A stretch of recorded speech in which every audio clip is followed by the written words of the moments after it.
वसल्लम सलातु व सलामन अलैका या रसूलल्लाह। अल्लाहु अकबर ला इलाहा इल्लल्लाह वल्लाहु अकबर वलिल्लाहिल हम्द। अल्लाहु अकबर पढ़िए। अल्लाहु अकबर ला इलाहा इल्लल्लाह वल्लाहु अकबर वलिल्लाहिल हम्द।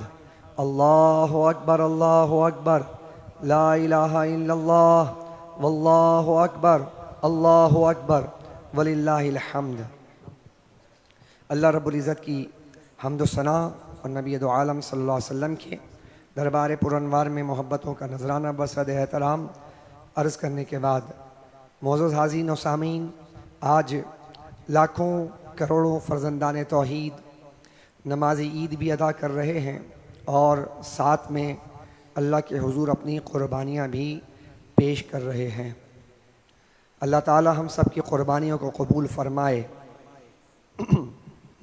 गुज़िश्ता रोज़ 9 ज़िलहज था और 9 ज़िलहज अरफ़ा का दिन था।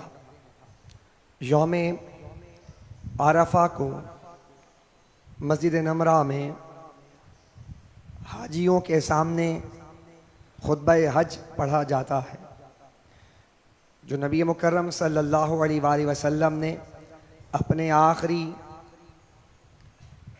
ज़िंदगी के जो अय्याम थे और आपने पर्दा फरमाने से क़ब्ल जो हज अदा फरमाया, उस हज में भी आपने इसी मकाम पर आपने खुतबा इरशाद फरमाया। आका करीम अलैहिस्सलाम का खुतबा आलमगीर खुतबा था और आप अलैहिस्सलाम ने इस इज्तिमा को आलमगीर इज्तिमा की हैसियत अता की। ये इबादत हज की, ये महल्ले, गांव, देहात, शहर या मुल्क का इज्तिमा नहीं होता, ये इज्तिमा एक आलमगीर इज्तिमा होता है। तो तसव्वुर वही जो हुज़ूर अलैहिस्सलाम ने अता किया वो चलता रहा, लेकिन फिर मिंबर व महराब पाबंद हो गए बादशाहों के, और मिंबर व महराब पाबंद हो गए ग़ुलामाना सोच के। तो फिर खुतबा आज़ाद न रहा, खुतबा आलमगीर न रहा। अब वो खुतबा ऐसा हो गया कि जैसे कोई आम मिंबर व महराब पे खुतबा दिया जाता है, वही बातें की गईं जो कि काबिल गौर है।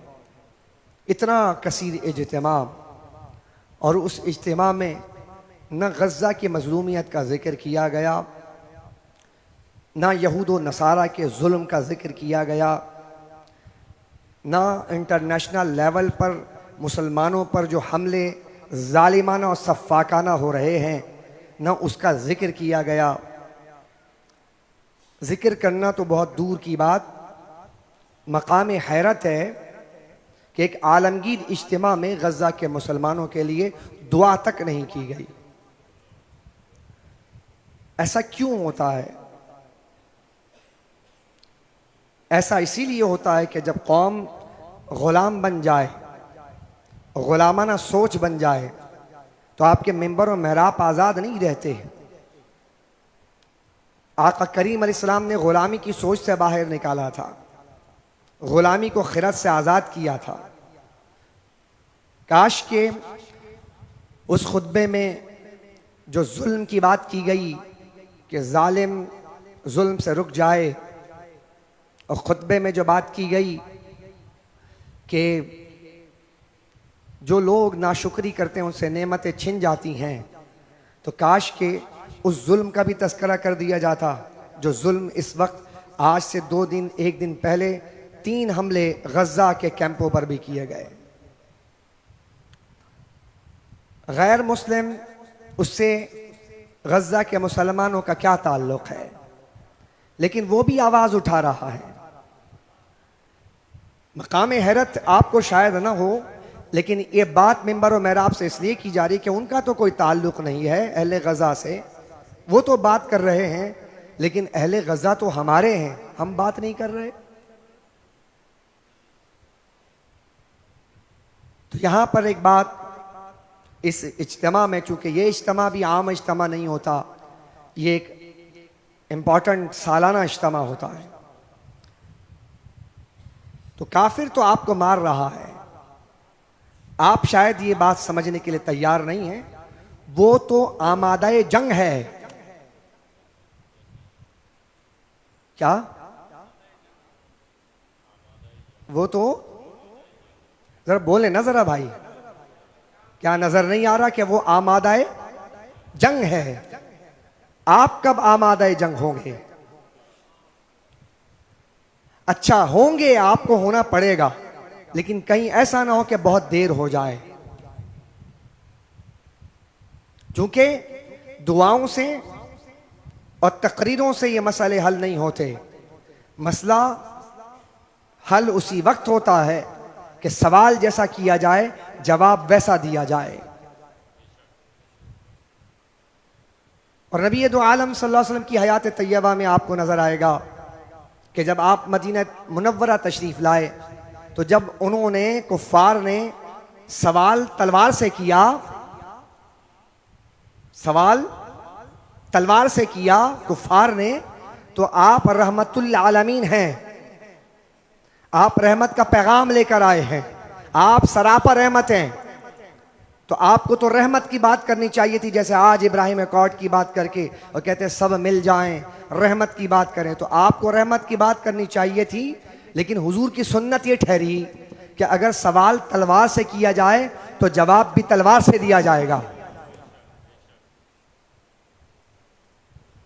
और ओहद के मैदान में वो दिन शायद हम भूल जाते हैं कि वो रहमत वाला आका यूं फरमाता है कि ये मेरी तलवार है। क्या फरमाया आका ने? ये मेरी तलवार है। कौन है जो इस तलवार का हक अदा करेगा? तो जानते कौन उठा? अबू दुजाना उठे, लाल पट्टा बांधते थे सर पर, और जब आप लाल पट्टा बांध लेते थे तो समझ लीजिए कि कुफ्फार और दुश्मन के सफों में वो सफे मातम बिछाने का इरादा कर लेते थे। हुजूर की तलवार, या रसूलल्लाह मुझे अता कीजिए। हुजूर ने तलवार दे के कहा कि कैसे हक अदा करोगे? तो कहा या रसूलल्लाह आप फरमा रहे हैं कि इसका, ये तलवार है मेरी और इसका हक कौन अदा करेगा, तो आप ही बताएं कि इसका हक क्या है। कहा कि इससे लड़ लड़कर इसको टेढ़ा कर दो, इसका हक यही है। तो जहां हुजूर की सुन्नत, जब कुर्बानी करने जा रहे हैं तो कुर्बानी में आप कहते हैं क्या है? इब्राहीम अलैहिस्सलाम की सुन्नत, नबी की सुन्नत। तो हमें हर सुन्नत को याद रखना चाहिए, सिर्फ अपने मतलब की सुन्नत याद नहीं रखनी चाहिए। तो हजरत जी वकार, हजरत इब्राहीम अलैहिस्सलाम, अब नया पैतरा आलम कुफ्र ने बदला। और 2 दिन पहले की बात है कि हम वही कह रहे कि जो कुफ्फार और जो दुश्मन एक कप चाय बगैर मुफाद के नहीं पिलाता, एक कप चाय बगैर फायदे के नहीं पिलाता, वो इतने चक्कर कैसे लगाता है? इतने फील्ड मार्शल साहेब और वजीर आजम साहब के तारीफ के कलाबे आसमान जमीन से कैसे मिला रहा है? तो शायद आपके समझ में ना आए, इसके पीछे भी फायदा बहुत बड़ा लेना है। ऐसे थोड़ी तारीफ करता है, इनके चाय बगैर फायदे के नहीं, तो इनकी तारीफ बगैर फायदे की होगी। मुसलमान बैठे कह रहे थे, मौलाना साहब आज आप, ये कौन सी बात? आलम इस्लाम की बात है, आलमगीर इज्तिमा है, कुर्बानी आलमगीर इज्तिमा है। ये इज्तिमा कोई गली कोचे महल्ले का इज्तिमा नहीं है। तो फिर आप देखें, गौर कीजिए कि वो फायदा आ गया सामने कि जितने मुमालिक को शामिल किया, कहा कि इब्राहिमी मुआहदे पर दस्तखत करोगे तो नेगोशिएशन आगे बढ़ेगी। क्या मतलब? इसराइल को तस्लीम कर लो, उसके साले जुल्म को तस्लीम कर लो, चलिए ठहर जाइए। अब हम अपनी गुफ्तगू को यहां से लेकर चलते हैं। तमाम साहिबान इल्म दानिश को मैं दावत फिक्र देता हूं। इब्राहिमी मुआहदा क्या है? इब्राहिम क्या है? तमाम अदियान, यहूद, जोजिज, क्रिश्चियन, मुस्लिम्स एक जगह जमा हो जाएं। अबू धाबी में एक चौक के ऊपर इब्राहिम फैमिली हाउस बनाया गया है, पिछले साल की बात है, जहां तीनों को जमा कर दिया गया। इब्राहिमी मुआहदा, इब्राहिमी मुआहदा यानी तीनों अदियान के लोग इब्राहिम को मानते हैं, तो इब्राहिम के नाम पर जमा हो जाएं। इब्राहिम कौन है? इब्राहिम हक के खिलाफ आवाज बुलंद करने का नाम इब्राहिम है। अब हम आपको बताते हैं कि इब्राहिम अलैहिस्सलाम कौन है। इब्राहिम अलैहिस्सलाम वो हैं कि जब एक शख्स खड़ा होकर मुतलकुल अनान बादशाहत का ऐलान करता है और अपना निज़ाम कायम करता है, बुत परस्ती आम करता है, जुल्म, ताद्दी, सरकशी, बगावत आम करता है, नाम नमरूद होता है, तो इब्राहिम इंतजार नहीं करता कि कोई लश्कर जमा किया जाए। उसके सामने खड़े होकर, जालिम और जाबिर हाकिम के सामने खड़े होकर मुनाजरा करने वाले का नाम इब्राहिम है। आप समझ रहे होंगे कि इब्राहिम कौन है। इब्राहिम वो है कि जिसने कहा कि अल्लाह अकबर, तो सारी जिंदगी उसने इसके मानी और मफाहिम को अपने जिंदगी से बताया कि अल्लाह अकबर कैसा होता है, अल्लाह सबसे बड़ा। उसने सारी जिंदगी बताया कि हां, हकीकत में अल्लाह ही सबसे बड़ा है, उसके सामने किसी का निजाम कबूल नहीं किया जाएगा। तो हज़रत ज़ी वक़ार पूरी जिंदगी अल्लाह अकबर के हकीकी माना को समझाने में गुजार देने का नाम हजरत इब्राहिम है। अब हम जरा देखते हैं कि इब्राहिम अलैहिस्सलाम, इनकी कुर्बानी को इतनी शोहरत क्यों मिली। कुर्बानी कोई नई बात नहीं है।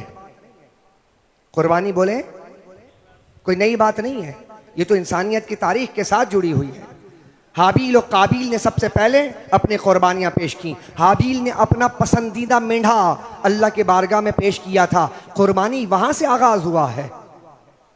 हजरत नूह अलैहिस्सलाम एक आपने जगह बना रखी थी, आप वहां पर हर साल हर महीने कुर्बानियां अल्लाह के हुजूर पेश किया करते थे। तो कुर्बानी कोई नई बात तो नहीं है।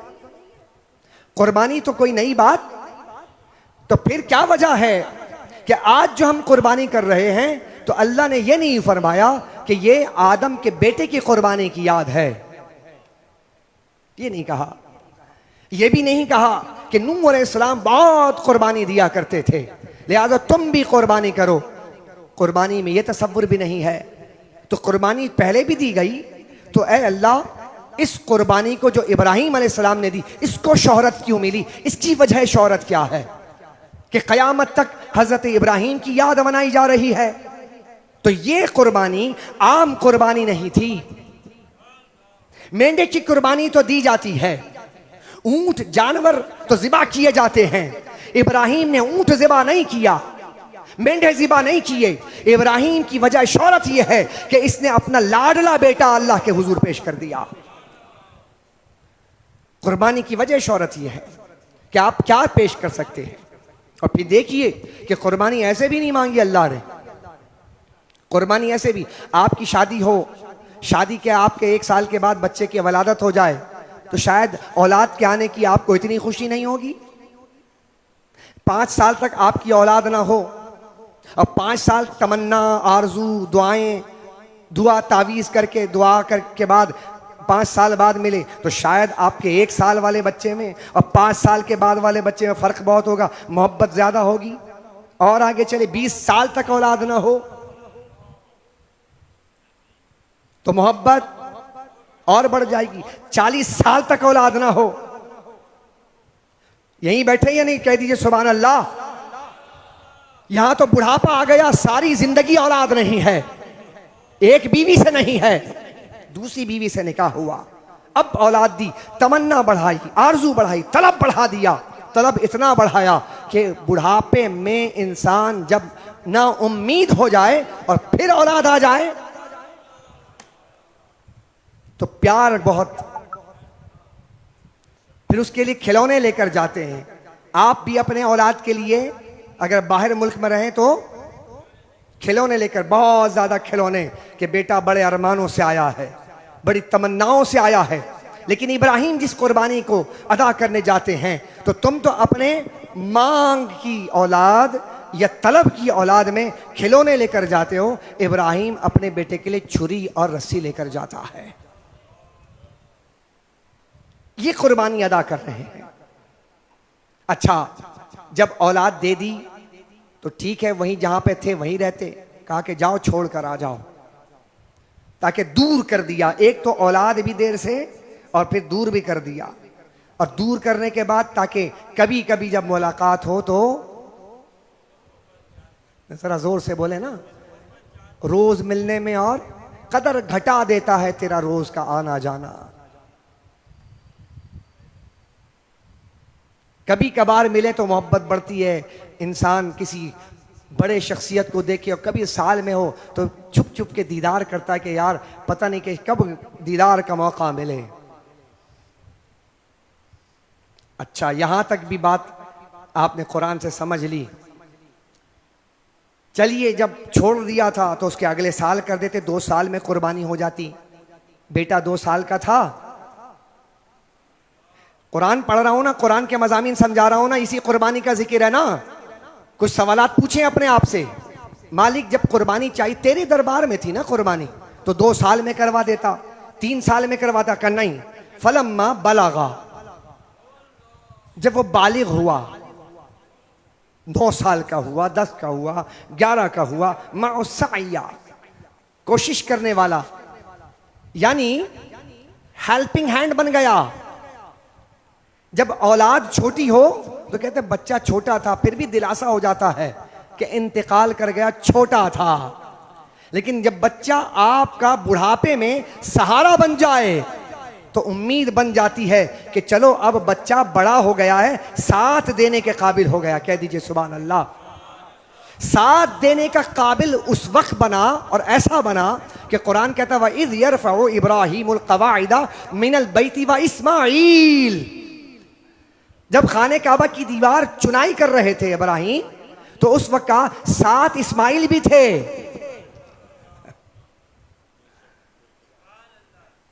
इस काबिल हो गया कि पत्थर उठा उठा कर दे रहा है, गारे ला ला कर दे रहा है, बाप का साथी बन गया है। जब ऐसा मौका आ गया ना, अब उस वक्त रब फरमाता है, कहा कि इब्राहिम अब बेटा हो गया है बड़ा, मोहब्बत हो गई है जवान, अब तेरे बेटे की कुर्बानी चाहिए है। इस वक्त कुर्बानी देना आसान काम बोलिए ना, नहीं होता। तो अल्लाह ने जब कहा ना कि मैं तेरे बेटे को मांगता हूं, तो उन्होंने आगे से ये नहीं कहा कि मालिक एक ही औलाद है, तू कुर्बानी लेकर क्या करेगा, तेरे पास किस चीज की कमी है। तवज्जो है कि नहीं है। मालिक एक तो औलाद बुढ़ापे में थोड़ा बड़ा हो गया, तो अब क्या कुर्बानी, मेरी औलाद की क्यों मांग रहा है, और कुछ मांग ले। नहीं, जब कुर्बानी मांगी ना तो बताया अल्लाह अकबर।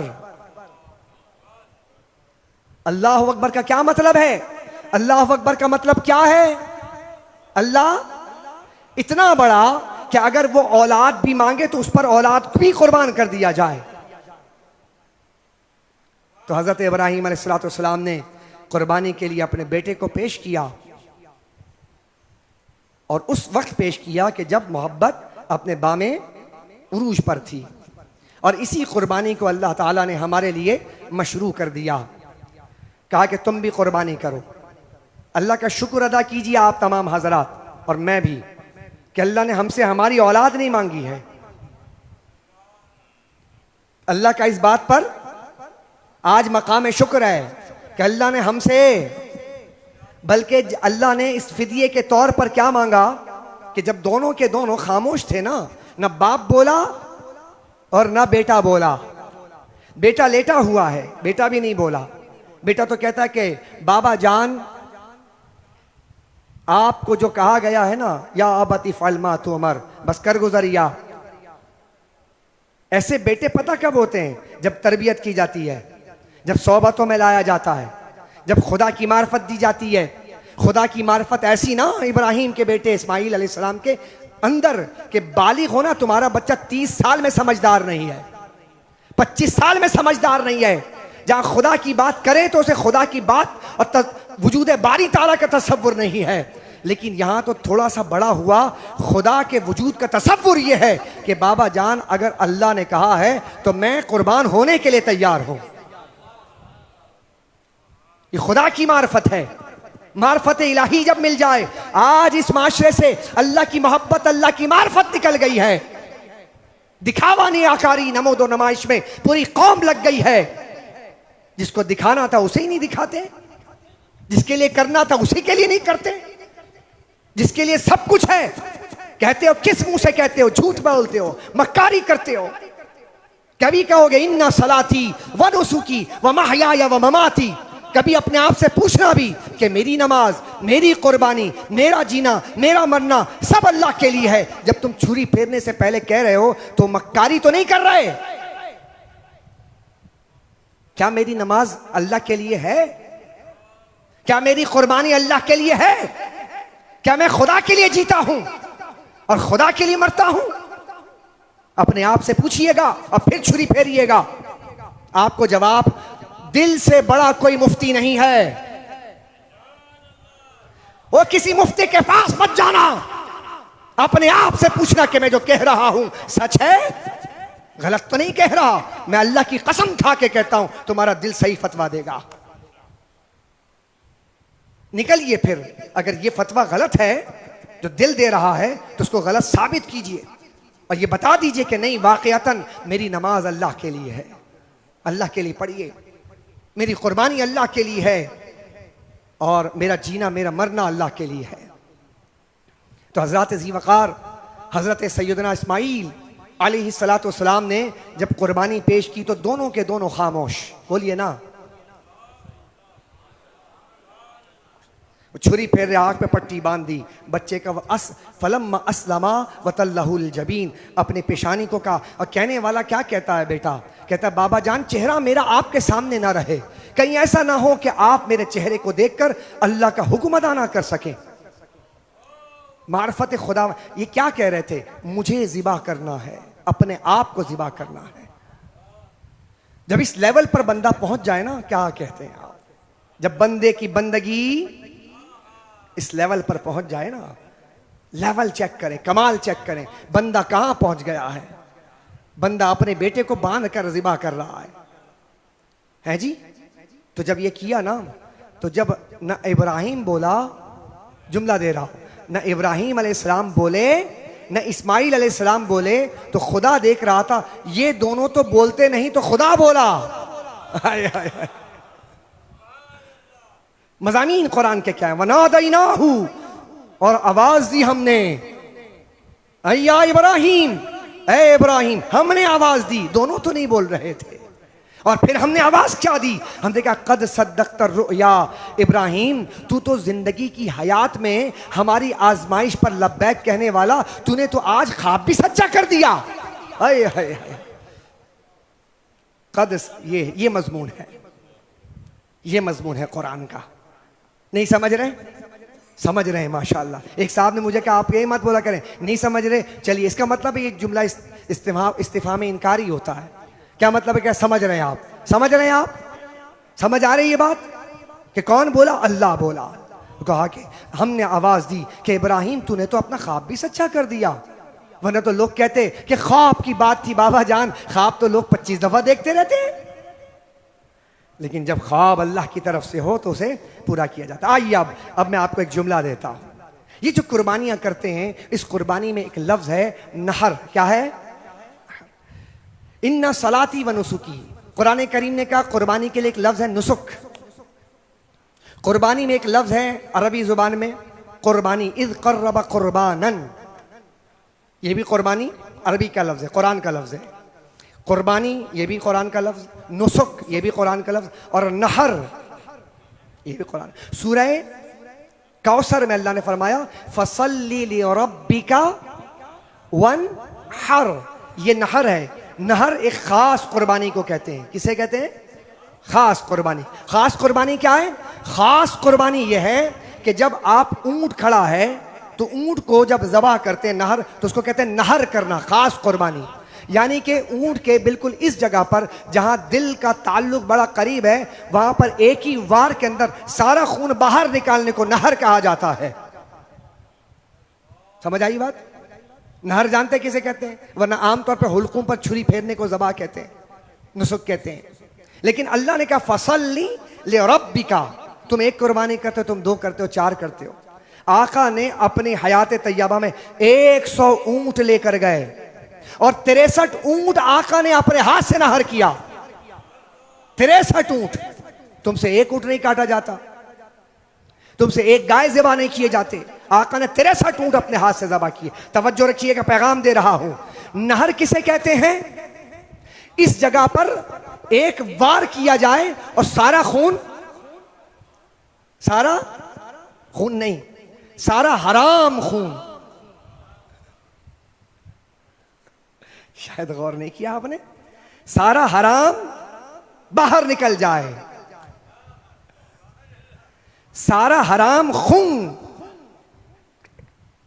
अगर आपके कपड़े में लग जाए खून, तो इतना मसला तो आपको आता होगा कि अगर वक्त ज़िबा खून निकले और कपड़े में लग जाए तो इतना मसला तो आता है ना। क्या होता है? नापाक हराम खून।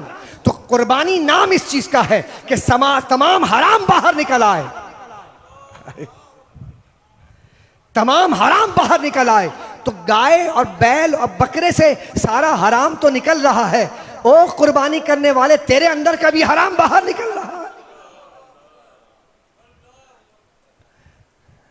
नहीं, आप माशाल्लाह इतने साकित क्यों हो गए? ज्यादा संजीदा हो गए आप। कुर्बानी समझे, हकीकी कुर्बानी क्या है। अपने अंदर का हराम, कता रहमी करना हराम है। अपने भाइयों से कता ताल्लुक करना, ताया चाचा मामू फूफे नानों से कता ताल्लुक करना, झूठ बोलना, कम तोलना, रिश्वत लेना, सूद खाना, ये सब हराम है। तो कहा कि जिस तरह एक कुर्बानी के जानवर से हराम बाहर निकलता है तो कुर्बानी है, तो तू भी कुर्बानी करते हुए ये तसव्वुर पैदा कर कि तेरे अंदर का भी हराम बाहर निकल आए। अब सुनिएगा, जब तक वो खून अंदर है तो पाक नहीं होता गोश्त। तो हमने पूछा मालिक ये जानवर क्यों ज़िबा करवाता है? कहा इसलिए करवाता हूं कि जिस तरह इसका खून बाहर निकलकर वो पाक होता है, तेरा हराम भी निकले तो तू भी पाक हो जा। हम तो तुझे पाक करना चाहते हैं, जानवर थोड़ी पाक होना चाहता। जानवर ने थोड़ी जन्नत में जाना है, हिसाब किताब उसका थोड़ी होना है। इसलिए कुर्बानी करने वालों, जब कुर्बानी करो तो कुर्बानी के तसव्वुर के, अगर ये रस्म होती तो अल्लाह को क्या उसने तो कह दिया कुरान में, ना मुझे गोश्त चाहिए तुम्हारा, ना खाल चाहिए, ना बाल चाहिए, ना हड्डी चाहिए। तो हमने कहा कि मालिक इतने सारे कुर्बानी क्यों करवा रहा है? कहा कि ये रस्म नहीं है, ये सिंबॉलिक टर्म है कि जिसके जरिए हम तुम्हें पाक करना चाहते हैं, हम तुम्हारा तकवा बढ़ाना चाहते हैं कि तुम क्या क्या चीज मेरे लिए कुर्बान कर सकते हो। इस तसव्वुर के साथ कुर्बानी कीजिए। आइए हम सब नमाज ईद उल अज़हा अदा करेंगे और फिर कुर्बानी की अजीम सुन्नत पर अमल करेंगे। व आखिर दावाना अनिल हम्दुलिल्लाह।